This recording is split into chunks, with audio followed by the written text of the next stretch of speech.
Gisangat na sa Cebu City Police Office ang kasong homicide o ang kalapasan sa anti-hazing law batok sa 7 ka mga nalambigit sa kamatayon ni Ronel Baguio. Ano ang report?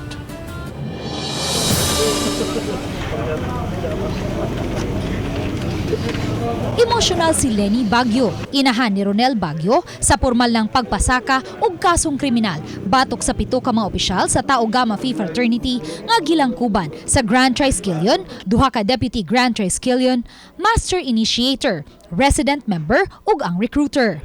Usa sa 7 ang maestro sa biktimang si Baguio, samtang ang laing usa mao ang gitumbok nga nanag-iya sa panimay diin gipahigayon ang initiation. Tungod sa kabaga sa mga dokumento, midagan pa og taas-taas nga panahon ang pagpapirma sa mga dokumento nga gisud sa 2 ka box sa legal size bond papers. Atol sa filing, gipadayag ni Lenny Baguio ang tinguha nga mahatagan og hustisya ang kamatayon sa iyang anak. Midugang siya isip second year marine engineering student, hayag unta kaayo ang kaugmaon nga maabot sa iyang anak, apanahanaw nga daw bangaw human mamatay tungod sa hazing. Nasubo usab si Lenny nga mabilanggo man ang mga sinumbong apan makauban gihapon nila ang ilang mga mahal sa kinabuhi. Apan sa iyang bahin, wala na si Ronel nga iya untang makauban o wala na usab siya masayod sa iyang dangatan tungod kay wala naman ang iyang anak. Akala namin pagdating ng araw ay matutupad niya po ang lahat.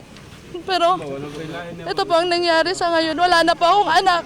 Hindi ko na po alam. Wala na po akong aasahan na maging karamay ko sa aking pagtanda. Tungod sa gilayon, wa ipadaplin ni Attorney Maria G. Kalinawan, Regional Public Attorney sa Public Attorney's Office 7, nga mabalhin sa dapit sa pamilya ni Baguio ang husay sa kaso.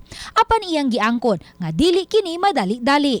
It's just crossing the mind of Mrs. Baguio. Okay. But of course, we need to have basis for it. So we'll talk about it in depth when the time comes that the case has already filed in court. Samtang gitataw ni Assistant Cebu City Prosecutor Roda Bacatan nga dili pa matino sa Cebu City Prosecutor's Office kung gikinahanglan bang muumol og panel of prosecutors ang ilang buhatan alang sa ipahigayong preliminary investigation.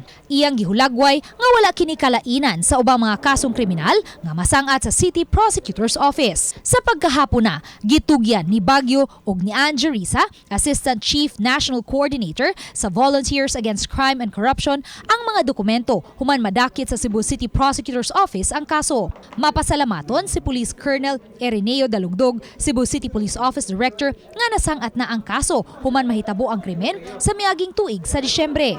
Samtang gihulagway ni Police Lieutenant Colonel Maria Teresa Makatangay, hepe sa Investigation and Detective Management Branch sa Cebu City Police Office, nga ligon ang kaso nga ilang gisangat batok sa 7 ka mga sakop sa fraternity. Hinuon anaara sa City Prosecutor's Office kung mamahimo bang state witness ang 4 ka mga sakop sa fraternity nga unang mitahan sa ilang kaugalingon. Ato na pong napasakaan og criminal complaint ang mga suspects for violation of the Republic Act 11053 or Anti-Hazing Act of 2018. O ang ikaduha, mao ang kaso nga homicide.